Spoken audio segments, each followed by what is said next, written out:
আজকে বসেছি একটু ক্রাফট করব বলে। আমার এই পাউডার বাথরুমটায় একটা ব্রাশ হোল্ডার দরকার।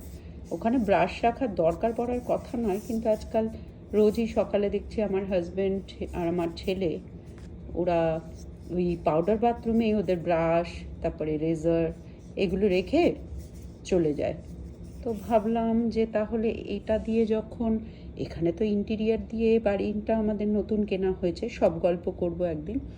তো তারপরে তো ইন্টিরিয়ার দিয়ে করানো হয়নি সেই অর্থে, কোনো কিছু যা করেছে সব আমি আর রাজীব, মানে আমার হাজব্যান্ড।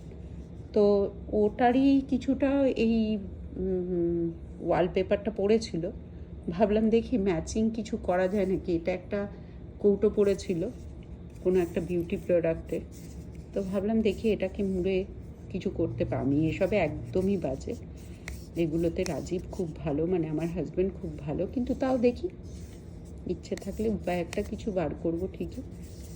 কীরকম হচ্ছে আমি তোমাদের সবার সঙ্গে শেয়ার করব।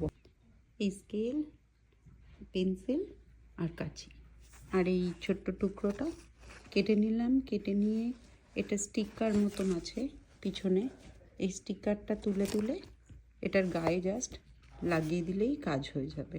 দেখি কেমন হয়। এটা লাগানো হয়ে গেছে। এখানে দেখো একটু কাগজ বেশি হয়েছে, ওটাকে দেখি একটুখানি কাঁচি দিয়ে কেটে কি হয়।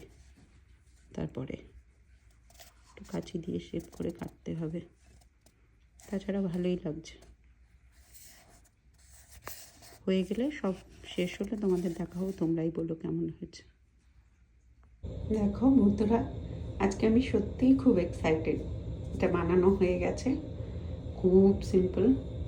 এই জায়গাটা একটু লাগিয়েছি কারণ রাখার পরে যাতে দেখা না যায় ভিতরটা, দেখতে খুব ভাল লাগছে। দেখো এই যে যথারীতি আমার ছেলে ফেলে গেছে, এটা আমার টয়লেট বা আমার বানানো পুরোটাই।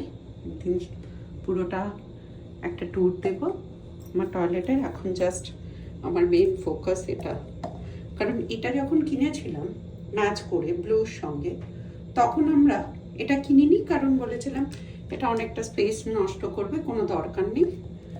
তো তখন আমরা এটা কিনিনি, কোনো ব্রাশ হোল্ডার বা কোনো রকম হোল্ডার। তো তারপরে এখন এটা রাখার জন্য দেখো ভালো লাগছে না? এই যে দেখো একদম ম্যাচিং। ভালো লাগছে রাইট? তোমরা একটু বলো